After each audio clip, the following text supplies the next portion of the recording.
Palakpakan po natin ang ating Panginoon. Purihin ka, O Diyos.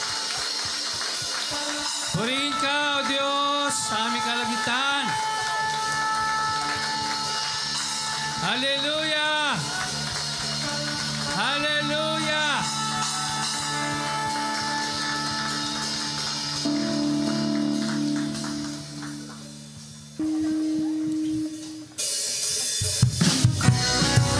Hey! The joy of the Lord, amen.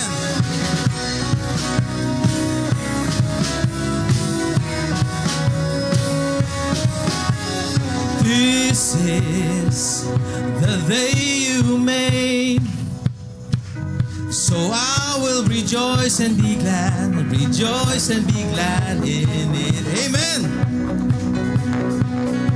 And this is where I believe that you are more than enough for me. Amen. Hallelujah. Because you are faithful to your promise. You are strong when I am weak. When I'm standing in your presence, I have everything I need. The joy of the Lord is my strength. Hey!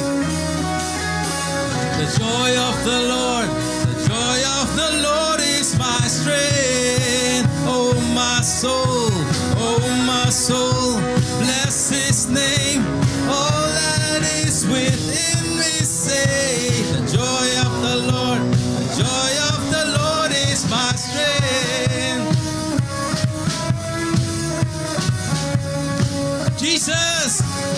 Jesus, come what may, you are worthy of all my praise. We praise you, Lord, because you are faithful to your promise. You are strong when I am weak. When I'm standing in your presence, I have everything I need. The joy of the Lord, the joy of the Lord is my strength. The joy of the Lord is my strength. Oh my soul, bless His name. All that is within me say, the joy of the Lord is my strength. Hey, let our praise rise up within our hearts. Let it rise up like a river, overflowing. Holy Spirit, let it rise up. Let it pour out with no limit. Overflowing. Holy Spirit, let it rise up like a river, overflowing. Holy Spirit, let it pour out. Let it pour out with no limit, overflowing. Holy Spirit.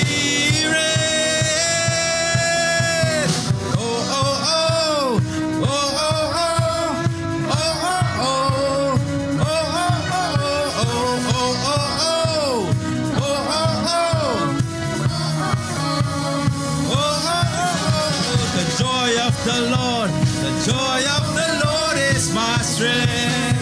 More than a feeling, the joy of the Lord is my strength. Oh my soul, bless His name. All that is within me. Oh my soul, bless His name. All that is within me. Oh my soul, bless His name. All that is within me say, the joy of the Lord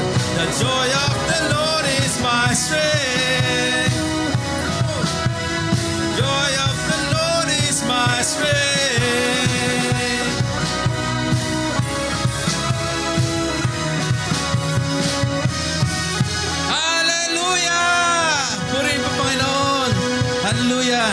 Salamat po, O Diyos, for your presence with us in this morning. Kaya po kami ay nagpupuri sa inyo, Panginoon. We are truly blessed. Kaya nasasabi po namin, it is better to be in this place because you are here with us. Better to be in your house, in your courts.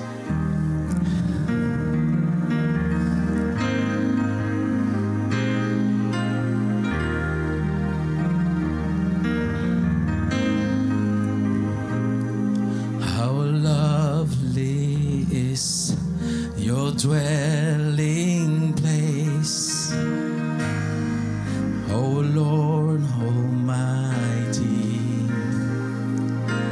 my soul longs and even faints for you. For here my heart is satisfied within your presence. I sing beneath the shadow of your wings. Better is one day. Better is one day in your course. Better is one day in your house. Better is one day in your course than thousand elsewhere. Better is one day. Better is one day in your course. Better is one day in your house. Better is one day in your course than thousand elsewhere.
Better is one day in your course.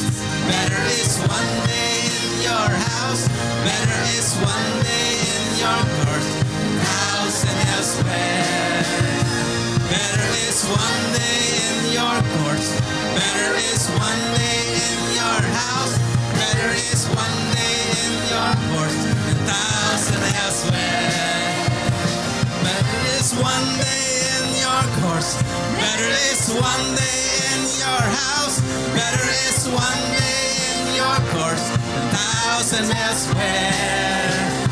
Better is one day in your course. Better is one day in your house. Better is one day in your course than thousand elsewhere. Thousand elsewhere. Than thousand elsewhere. Thousands elsewhere. Hallelujah. Panginoon.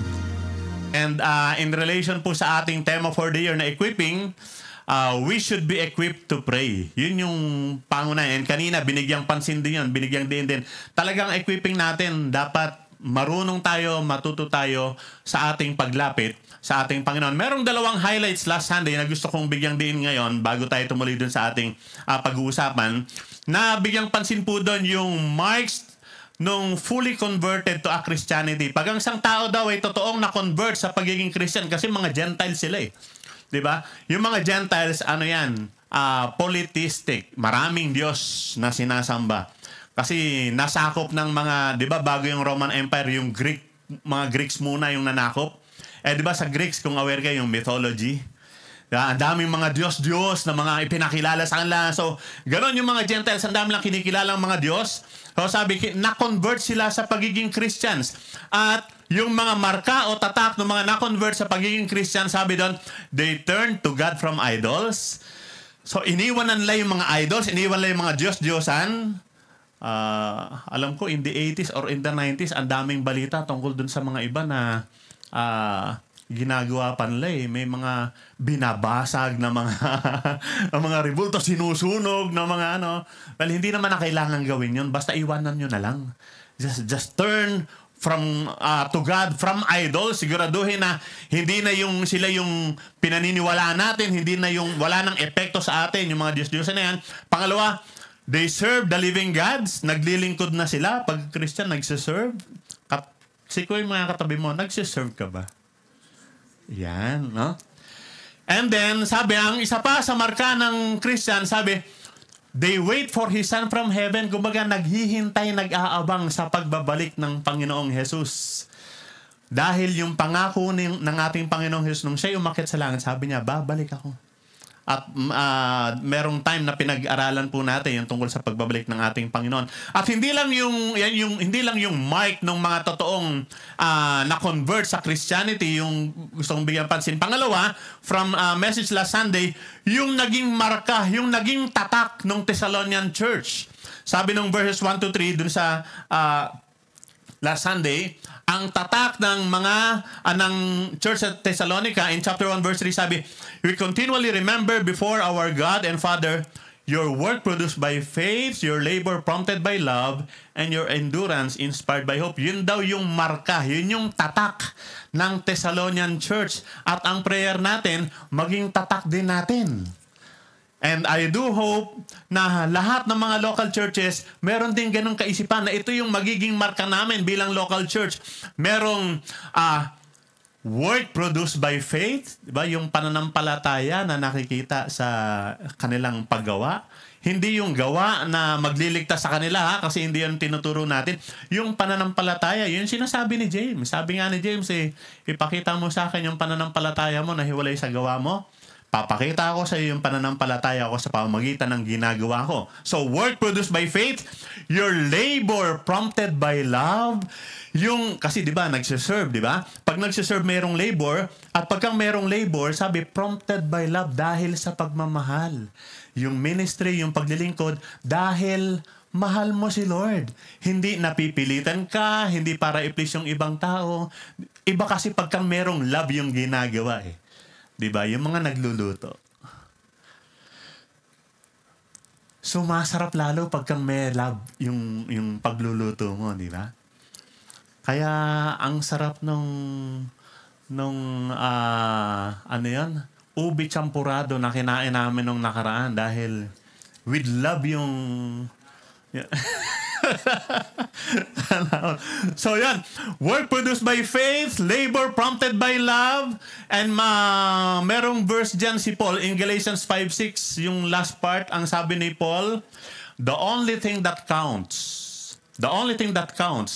is faith expressing itself through love. Ang mahalaga lang ay ang pananampalatayang nakikita sa gawang may pag-ibig. Ang ganda nun.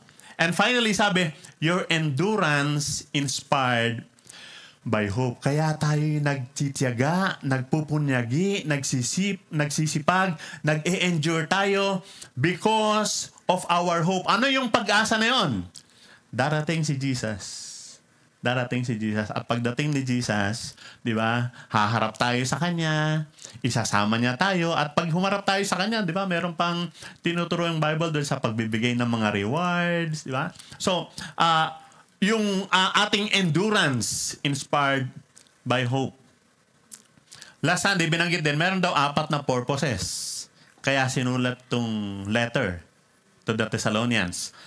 And yun pong message natin ngayon ay yun po yung sakto na magbibigay pansin dun sa unang purpose. Bakit isinulat, bakit nagsulat si Paul sa mga taga-Thessalonica? At yung purpose na yon was to face the accusations and slanders against him. Meron kasing mga tao na merong mga iba't ibang akusasyon at iba't ibang mga panunira na ginagawa sa kanya. At sabi nga nung nakaraan imagine mo pati yung physical looks niya kumbaga big deal. Yung itsura niya, natatandaan niyo yung itsura ni Paul as described. Dinescribe ni pastor nung sakang. Sabi nga ni Kuya Ray, paano nakita ang sakang? Di ba yung damit nila, o yung mahaba na parang palda, nakita pa nila na sakang. Sakang, bansot. Tapos, pastor, hindi ko alam yung sulimpat ang mata. Ano yung sulimpat ang mata? Ha?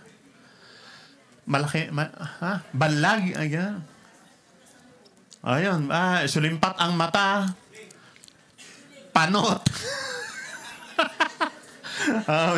Excuse me. Yung may napanood ako sa Facebook. Yung yung nagtutulak ng kariton.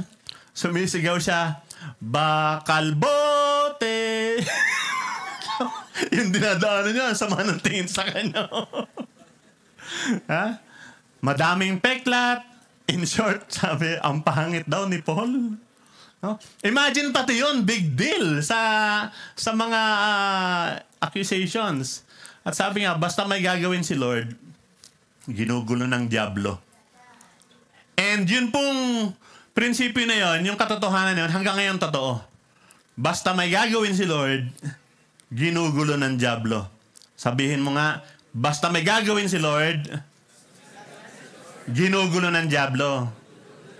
Ayan, kaya pagka merong panggugulong nangyayari, kasi merong gagawin si Lord. At sinisikap niyang pigilan yung gagawin ng Lord. So tingnan natin yung background. Ano ba yung tinutukoy ni Paul doon sa sa karanasan niya nung siya nasa Thessalonica in Acts 17? Daanan lang po natin Acts 17. Basahin ko mula verse 1. Sabi, when they had passed through Amphipolis and Apollonia. Yun yung lugar. Nung dumaan daw sila doon, they came to Thessalonica where there was a Jewish synagogue. At sabi nga nakaraan, 3 weeks lang na-establish na yung church. Pero sabi nung verse 5, but the Jews were jealous. So they rounded up some bad characters from the marketplace. Seloso yung mga Hudyo. Ba't sila nagsiselos? Kasi sabi nila, kami lang ang pinili ng Diyos. Kami lang ang may karapatan sa Diyos na ito at kami lang yung pupunta sa langit dapat. Yung mga Gentiles tumatanggap sa Panginoon at naliligtas sila at tumatanggap ng banal na spirito, kaya nagsiselos sila. Sabi niya, hindi, dapat amin lang. So, kaya nanggulo sila. Imagine ang ginawa, they formed a mob, nagkuha ng mga taong mga maton and started a riot in the city. So umalis si Paul sa Thessalonica, nagpunta sa Berea. Pagdating nila sa Berea, sabi nung verse 13, when the Jews in Thessalonica learned that Paul was preaching the word of God at Berea, they went there too. Sinundan pa. Nanggulo na nga sila sa Thessalonica, umalis si Paul sa Thessalonica, pumunta siya sa Berea, sinundan pa. Sabi, they went there to agitating the crowd and stirring them up. Talagang nanggugulo. May gagawin si Lord kaya tuloy-tuloy yung panggugulo nila. Kaya ang sabi ni Paul, nung siya sumulat sa mga taga-Thessalonica, part po ito nung text natin, in chapter 2 verses 14 hanggang 16, ito po yung sabi. Yung sabi niya sa mga taga-Thessalonica, you suffered from your own countrymen the same things those churches suffered from the Jews. Itong mga Hudyo na ito ang nagugulo talaga. From the Jews, at ito daw mga Hudyo na ito, sabi ni Paul, who killed the Lord. Sila yung pumatay sa Panginoong Jesus eh.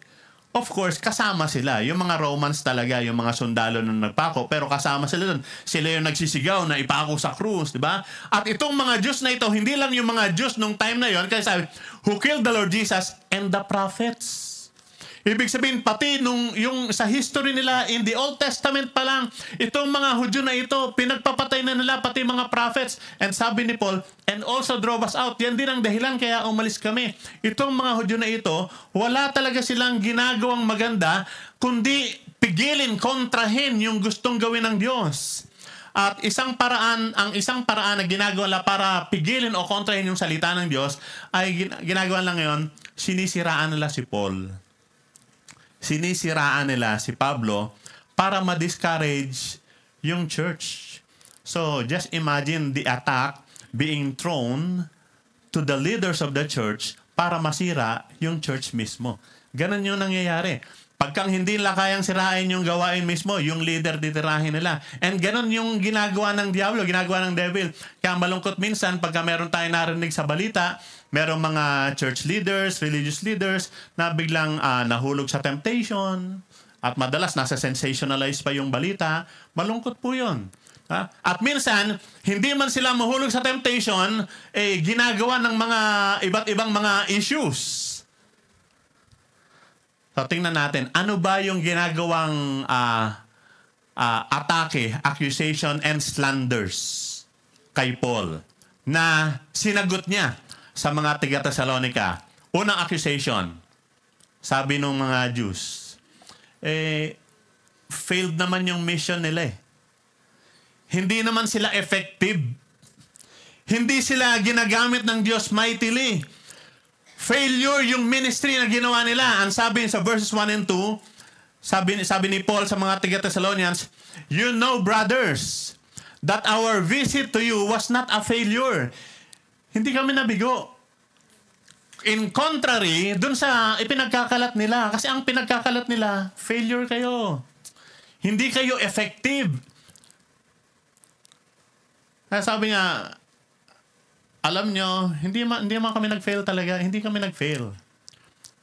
We had previous, nag-suffer kami nung kami nasa Philippi, ininsulto kami. Pero sa biyaya, sa tulong ng Diyos, ipinangaral namin sa inyo ang mabuting balita sa kabila ng matinding opposition. Hindi kami nag-fail. In fact, successful nga kami, ang sabi ni Paul. Paano niya sinabing successful sila? In verse 13, nung binasa nating text, ito yung sabi niya. Verse 13, sabi, and we also thank God continually. Nagpapasalamat nga kami sa Diyos eh. Kasi, nung mangaral kami sa inyo, tinanggap nyo yung ipinapangaral namin sa inyo. Sabi, when you received the word of God which you heard from us, tinanggap nyo ito. You received it, you accepted it, hindi bilang salita ng tao, kundi bilang salita ng Diyos.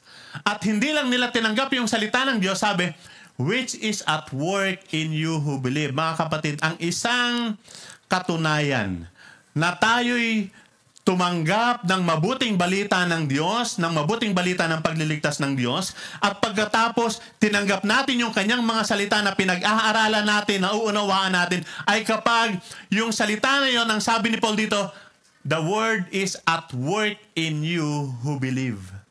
Ano ibig sabihin nun? Ayan, nasa buhay. Yung salita ng Diyos na ipinangaral namin sa inyo, nakikita sa buhay ninyo. So, failure ba kami? Hindi ba kami effective na tagapagturo? Ba't sinasabi lang failure? Kaya sabi niya, we are not a failure. Yung pagpunta namin sa inyo, hindi kami nag-fail. Kasi kitang-kita, kayo yung ebidensya na hindi kami nag-fail. Dahil yung salita ng Diyos nakikita sa buhay ninyo. Ano yung nakita sa buhay nila? Di ba tumalikad sila mula sa mga Diyos-Diyosan patungo sa totoong Diyos? Di ba naglilingkod sila sa totoong Diyos? So, yung Word of God, nakikita, it is at work in you. Sikuhin mga uli katabi mo. At work sa'yo yung salita ng Diyos.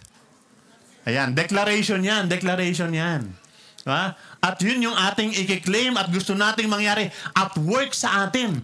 Yung salita ng Diyos na ating pinakinggan at ating tinanggap. So, hindi failure. Hindi failure sila, Paul.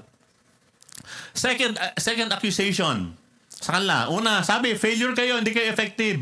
Bigo. Pangalawang accusation, sabi, erroneous preaching. Mali-mali naman yung pinapangaral ninyo eh. Diba? Kaya yung sagot niya in verses 2 hanggang 3, sabi niya, we had previously suffered and been insulted in Philippi, as you know, but with the help of our God, we dare to tell you His gospel in spite of strong opposition. For the appeal we make does not spring from error.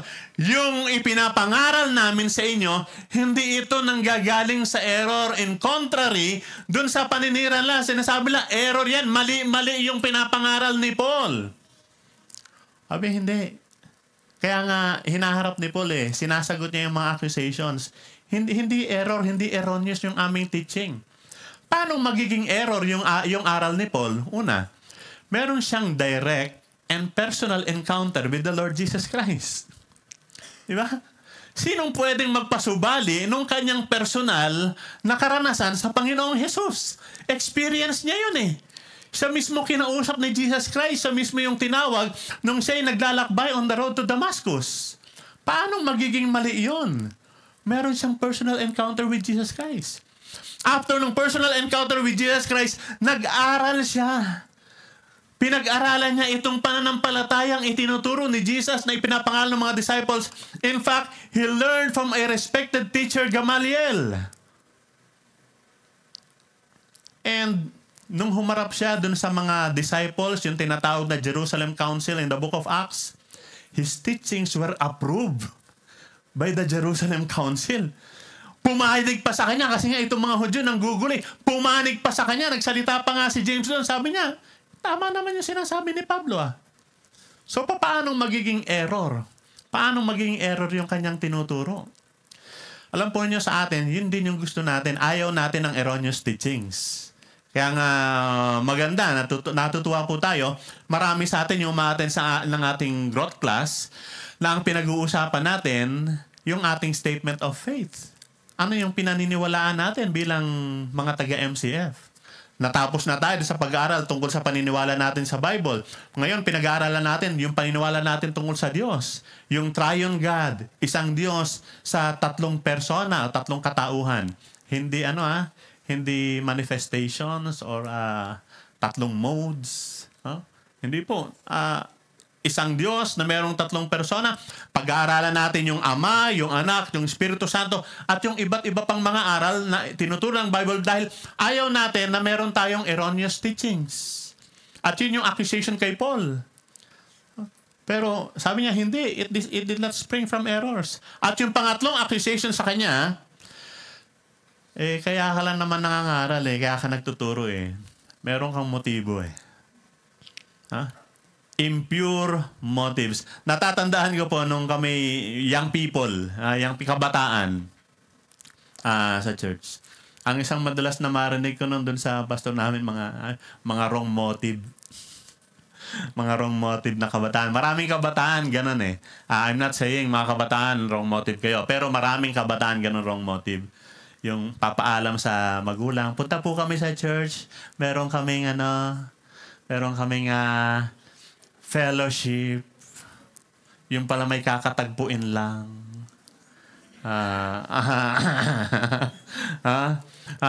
May evangeligaw na nangyayari. Tapos magba-Bible study. Yung mga wrong motives. Kaya warning sa mga kabataan. Alam namin, dumating kami dyan Kaya alam namin yan. Kaya pwede namin kayong pagsabihan pagdating dyan sa mga bagay na yan. Pero ang accusation kay Paul, impure motives. Kaya sabi niya, for the appeal we make does not spring from error or impure motives.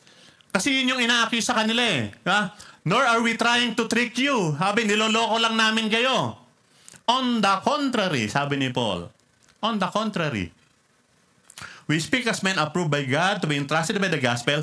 We are not trying to please men. Ano ba yung pwedeng impure motive sa ministry? Ayun, isa, trying to please men. Yung para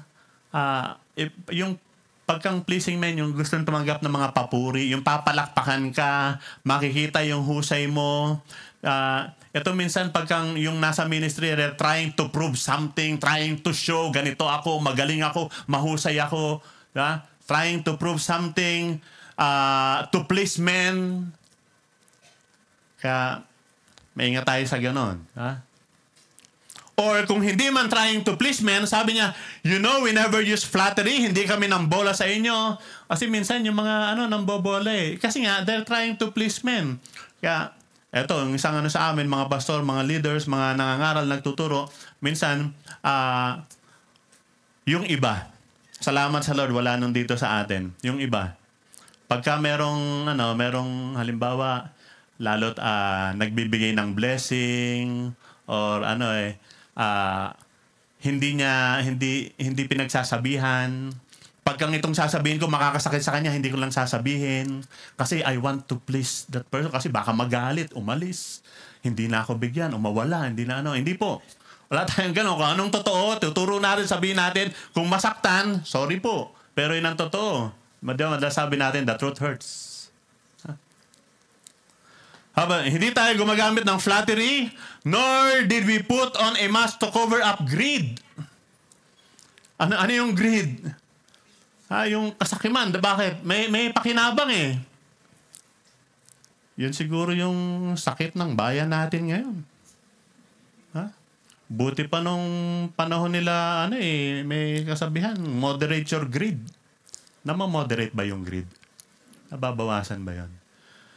Pero ito sabi, I'm sad to say, malungkot, meron din naman talagang iba na nasa ministry para yumaman. Using the ministry because of their greed. Ganon. Lagi ko sinasabi, kung gusto nating yumaman, mali tayo ng pinasok, hindi yaman yung nandito. Tuloy na lang natin yung karir natin sa labas kaysa dito. No, so, hindi greed. Kaya maingat tayo sa pagtuturo. May mga nagtuturo tapos nangungutang sa mga members ng church. May nabaltaan akong ganun eh. Inuutangan yung mga member ng church. O kaya binebentahan nila. Hindi makatanggi yung member ng church kasi si pastor yung nagbebenta eh. Diba? Kaya ako matagal akong manager nung pre-need company. Wala akong binentahan dito Hindi talaga ako sinadya ko yun. Manager na ako nung company. Pinupush ko yung mga salesman. Magbenta kayo. Nagbebenta din ako pero hindi dito. Never. Dahil baka pag binentahan ko kayo, hindi kayo makatanggi. Lakas ng benta ni pastor. Hindi. Diba? Walang ganon. Hindi pwedeng, yun ang motivation, yung greed natin. So yung tatlong accusations kay Paul, failure ka, tapos, erroneous yung teaching mo, hindi tama yung motives mo. Yung accusation sa kanya. Paano niya sinagot? Paano sinagot ni Pablo yung mga accusations na yan? Una, sabi ni Pablo, kilala ko yung sarili ko. At alam ko kung paano ako nag-minister sa inyo. As far as Paul was concerned, sabi niya, he knows how he ministered to the Thessalonians with pure motives. At unang sabi niya, we were gentle like a mother to you. In chapter 2, verses 7 to 8, sabi, but we were gentle among you like a mother caring for her children. We love you so much that we were delighted to share with you not only the gospel, hindi lang yung gospel, hindi lang tinuturo namin, pati yung buhay namin mismo ay isinishare namin sa inyo dahil mahal namin kayo. Sabi niya, kilala ko yung sarili ko. Hindi ako apektado nitong mga accusations na ibinibigay sa akin because I ministered to you like a mother na nagmamahal sa kanyang mga anak. At hindi lang like a mother, sabi niya, nag-minister din ako sa inyo. Hindi lang parang katulad ng nanay, parang katulad din ng tatay. Sabi niya, for you know that we deal with each of you as a father deals with his own children. In verses 11 to 12. Encouraging, comforting, and urging you to live lives worthy of God who calls you into His kingdom and glory. Sabi niya, kilala ko yung sarili ko, hindi ako apektado ng mga paninirang yan, dahil akong nag-minister sa inyo out of love, para akong isang nanay na nagmahal sa inyo, para akong isang tatay na nag-deal sa inyo, katulad ng pag-deal ng tatay sa kanyang mga anak. Diba? Meron kasing difference yung dealings ng mother sa father. Diba? Yung dealings ng mother, moron, paano ko ba yan, more on the soft, no, appeal, ganon. Yung sa father naman, yung kinakailangan ng strength, yung medyo may tough, na ano. So sabi ni Pablo, binalansi ko yan in ministering with you. Alam ko yung ginagawa ko dahil mahal na mahal ko kayo. Ang point lang sinasabi niya dito, itinuring ko kayong parang mga anak ko. Ganyan ko kayo kamahal. And I know it because I know myself, I know how I ministered with you. Para akong magulang ninyo, parang tatay, parang nanay nyo, minahal ko kayo. Ganyan ako nag-minister sa inyo. I know myself. Hindi ako naapektuhan ng sinasabi because I know myself. Pangalawa, hindi lang kilala ko yung sarili ko. Pangalawa, sabi niya, you know me. Alam ko yung sarili ko, yung ginagawa ko. Hindi ako affected. Pangalawa, you know the truth. Alam niyo yung totoo. Kung titingnan natin itong mga verses, itong sulat niya, meron ditong paulit-ulit na salitang binanggit. Sa verse 1, simulang-simula pa lang, sabi niya, you know. Alam nyo, mga kapatid, you know, brothers, that our visit to you was not a failure. In verse 2, we had previously suffered and been insulted in Philippi, as you know. Alam naman ninyo eh. Alam ninyo yan. In verse 5, sabi niya, you know, we never use flattery. Alam ninyo, kilala ninyo kami. In verse 9, etong sabi niya, surely you remember, hindi nyo lang alam, natatandaan ninyo. Matatandaan nyo, alam nyo to. And in verse 10, sabi niya, surely, verse 10, you are witnesses, nasaksihan ninyo. In short, sinasabi niya, kahit anong sabihin nila, kilala ninyo ako. Alam ninyo kung sino ako. Alam ninyo kung anong ginawa ko. So, kahit anong sabihin nila, kung kilala ninyo ako, hindi mababago yung inyong sinasabi yung pagkakaalam ninyo. Because you know, natatandaan nyo noon, meron tayong pinag-usapan about having personal knowledge. May personal knowledge kayo sa akin. Alam ninyo, wala akong masamang motibo. Alam ninyong tama yung ginagawa ko. Alam ninyong minahal ko kayo. Alam ninyo yan. Kahit anong sabihin nila, kung kilala ninyo. Di ba ganun tayo? Kahit anong sabihin nyo, dahil kilala ko yan, alam ko kung sino siya. Kahit anong sabihin nyo, alam ko masarap yung molo soup ni Ate Lea. Ay, Ate Lea. Ha? Alam ko yun, may personal knowledge ako dun eh. Kayo ba meron? Oh. Alam ko masarap yung leche flan ni Ate. Ako palagi ko sinasabi yan. Kahit anong sabihin nyo, masarap yan. Personal knowledge ko yan eh. Ganon din sa mga tao. Pagkang kilala nyo, alam na alam yan, may personal knowledge kayo dyan. Kahit anong sabihin ng mga tao, sabi ni Paul, you know. Alam nyo naman eh. Kilala nyo naman eh. Kahit anong sabi lang, paniniwalaan nyo ba sila? Kilala nyo ako. You know. At hindi lang yun. Pangatlong depensa niya, sabi niya, una sabi niya, alam ko sarili ko. Paano ako nag-minister sa inyo? Parang magulang. Kilala nyo ako? Alam nyo ako? Alam nyo kung sino ako? Pangatlo, sabi niya, God knows. Alam naman ng Diyos eh. Sabi niya, God is our witness. God is our witness. We were not looking for praise from men, nor from you or anyone else. You are witnesses and so is God. Alam ng Diyos yan. In the end, haharap ako sa Kanya. In the end, siya yung magsasabi kung anong dapat sa akin sa mga ginawa ko. God is our witness. And the only approval that matters is the approval from God. Kahit ayaw ninyo doon sa pero importante, yun ang gusto ng Diyos. That's the only approval that matters. Kaya sabi niya, kahit anong accusation, kahit anong sabihin ninyo, kahit ano pang paratang yung gawin. Alam ninyong hindi mali yung ginagawa ko, hindi mali yung tinuturo ko. Alam ninyong hindi mali yung motive ko. Alam ninyong hindi nag-fail yung pinagagawa ng Diyos. Kasi pag nag-fail, kung failure ako, parang lumalabas, failure ang Diyos. Hindi.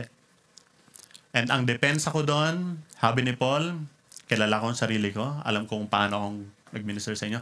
Kilala niyo ako. Alam ninyo kung anong ginagawa ko. And pinakamatindi, sabi niya, God is my witness. God is my witness. Alam po niyo itong Thessalonian Church, humarap ito sa maraming mga opposition, sa maraming panggugulo, sa maraming atake, sa maraming discouragement. Laging may nanggugulo sa kanila. Kumusta po kayo mga kapatid? May mga nanggugulo ba sa inyo? May nanggugulo ba sa pananampalataya mo? May nanggugulo ba dun sa ministry na kung saan ka gumagawa? May nanggugulo ba sa relationship mo with God? Yun yung karanasan ng Thessalonian Church at yung karanasan ni Paul. Laging may nanggugulo. And this was written to encourage us, to help us. So, anong mapupulot natin dito? Kung meron nanggugulo sa kanila at kung makakarelate tayo dahil bakit ganon? Ang tagal-tagal na gusto kong mag-grow pero bakit parang ganon pa rin ako? Meron akong pinagpipray, parang hindi naman ata totoo yung sinasabi ng Bible tungkol sa pinagpipray ko. Bakit ganito? Maraming mga question tungkol sa ating spiritual na buhay. Totoo ba ang may Diyos? Kung Diyos, ba't pinapayagan ng may ganito? Bakit hindi niya pinaparusahan itong mga ito? Bakit ako mabait naman ako? Hindi naman ako gumagawa ng masama. Pero bakit ganito pa rin yung ano ko? So maraming nanggugulo sa isipan natin. Minsan pati yung ibang mga tao nakakausap na sabihin, kaya ka nagkakaganyan kasi nagpalit ka ng relihiyon eh. Kaya nagaganto ganyan, di ba? Maraming panggugulong nangyayari. Pero anong ginawa ng Thessalonians? Ano yung naging reaction nila? Their reaction showed how deeply they were rooted in Christ. Kaya ang sabi ni Paul sa kanila in chapter 2 verse 14, sa first part, sabi niya, for you brothers, dahil dito sa mga panggugulong nangyayari ito, dahil sa mga panggugulong ginagawa nito, you became imitators of God's churches in Judea, which are in Christ Jesus. Mga kapatid, yun yung challenge sa atin sa ngayon. Maging katulad tayo nung, sabi, maging imitators tayo, katulad nung Thessalonians, they became imitators of God's churches in Judea. Bakit naging imitators sila? Bakit ginagaya nila yung church sa Judea? Kasi yung church sa Judea dumanas din na napakaraming pagsubok, matinding persecution, matinding kahirapan, matinding poverty yung dinanas nila. Yet sa kabila ng matinding pagsubok, kahirapan at mga pag-uusig na nararanasan nila, nanatili silang nakakapit sa ating Panginoon. Kaya sabi ni Paul sa kanila, you became imitators of God's churches in Judea. Na yun din yung dapat gawin natin. Let us be imitators. Gayahin natin sila.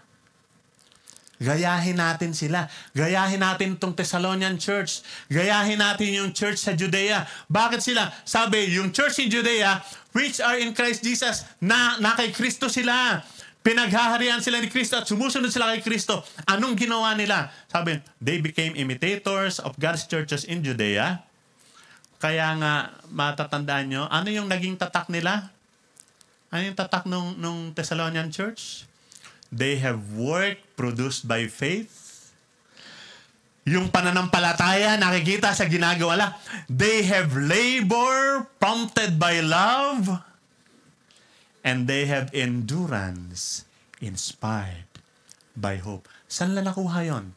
By imitating the churches, by imitating God's churches in Judea. Nakita, ganito sila eh. So, ganun din ang gawin natin. And si Paul nga sabi niya, ako, hangang-hanga ako, bilib na bilib ako kay Paul. Kasi nung tungkol sa imitating, di ba? Ang lakas ng loob ni Paul. Marami sa atin, including me, I would say, huwag kayong tumingin sa akin. Kay Kristo kayo tumingin. Mahina ako. May weaknesses ako. Huwag kayong tumingin sa tao, kay Kristo kayo tumingin. Pero si Paul, lakas ng loob ni Paul eh. Gayahin niyo ako. Imitate me as I imitate Christ. Yung Judean church, nung nakita nung Thessalonian church na, yung Judean church, Grabe yung poverty. Naghirap sila. Grabe yung persecution. Grabe yung naranasan nila. Pero wow, they're still strong. Growing. Continuing. Serving the Lord. Sabi niya, gayahin natin yon. So yun yung ginawa ng Thessalonian Church. Kaya sabi ni Paul sa kanila, mga kapatid, sa kabila nitong mga naranasan ninyong mga kahirapan, panggugulo na naranasan nyo, you became imitators of God's churches. Ginaya nyo sila. That is why you have work produced by faith, you have labor prompted by love, and you have endurance inspired by hope. Ikaw ba? Paano ka magre-respond sa mga panggugulong nararanasan mo? Sa mga discouragements, sa poverty, sa corruption, sa maraming problems. Let us learn from Paul. Let us learn from the Thessalonians. Let us follow the examples given to us by Paul, the example given to us by the Judean churches, the example given to us by the Thessalonian church. Nandun sa atin, ma-develop sa atin, yung pananampalatayang nakikita sa gawa. Pananampalatayang nakikita sa gawa. Ulitin nyo nga, pananampalatayang nakikita sa gawa. Yan ang dapat mangyayari sa atin. Yung pananampalataya natin, hindi lang nasa isip, hindi lang abstract, yung pananampalatayang nakikita sa gawa, yung paggawa na puno ng pag-ibig. Labor prompted by love. Yung gagawin ko to kasi mahal ko si Lord. Kasi mahal ko si Jesus. Dahil mahal ko ang Panginoon, kaya ako ginagawa. Ito lagi ang sa akin. Hindi ito babigat na obligation or ano paman. Hindi magpi-please sa ibang tao, kundi dahil yung labor ko is prompted by love. And I am enduring. Ako yung nagtitiyaga, ako yung nagtitiis, ako yung nagpupunyagi because of hope. Dahil meron akong pag-asa. Ano yung pag-asa na yon? Babalik si Jesus. Pagbalik ni Jesus, ang tanong, paano niya kaya ako madadatnan? Ano kayang makikita niyang ginagawa ko? Baka pagdating niya, sakto, nakagive up na ako. Huwag naman. Dadating, babalik si Jesus. So, let us imitate the Thessalonian church. They have work produced by faith, labor prompted by love, and endurance inspired by hope. Let's pray, Lord. Salamat po sa biyaya po ninyo, sa buhay ni Pablo, sa mga taga-Thessalonica, na nagbibigay po sa amin, Panginoon, ng halimbawa. Katulad po nila, meron silang panggugulong naranasan. Sa panahon namin ngayon, ang dami rin mga panggugulo. Personal, internal, from the outside, yung mga pangyayari sa aming buhay, pangyayari sa paligid namin. Pero Lord, sa lahat ng yon, dalangin po namin, titingin lamang kami sa inyo at gagayahin namin yung mga halimbawang iniwan ng mga sumusunod sa inyo. Just like Paul and the Thessalonian church. Lord, continue to strengthen us, encourage us, Lord, so that we would endure and continue serving, loving you. We pray this in Jesus' name. Amen.